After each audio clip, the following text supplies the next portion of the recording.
नहीं बिकते हम शान और शौकत के बाजार में, पर्वत से भी नहीं लड़ जाए ऐसी ईमान रखते हैं।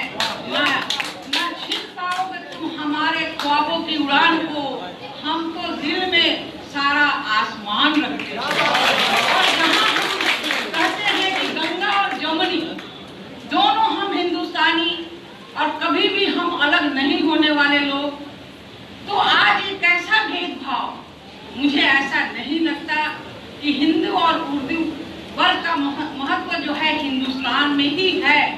भारत एक ऐसा बहुभाषी देश है, लेकिन सैकड़ों भाषाओं के बीच हिंदी भारत की सबसे बड़ी संपर्क भाषा के रूप में सदियों से अपनी भूमिका निभाती है।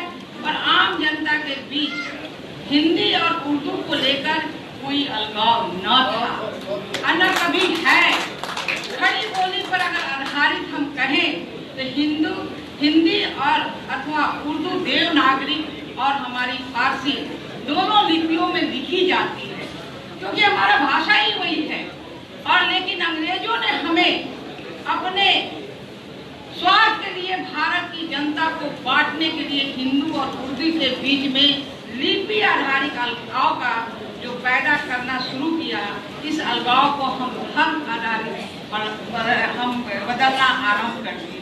ये हमारा नहीं था, हमारी परंपरा वो थी कि हम कहते थे कि न पूछो जमाने को क्या हमारी कहानी है, हमारी पहचान तो सिर्फ ये है कि हम एक हिंदुस्तानी हैं। हल्का अदब का प्रोग्राम था। हल्का अदब एक पुरानी तंजीम है। 1951 में जो है इसका क़याम हुआ था।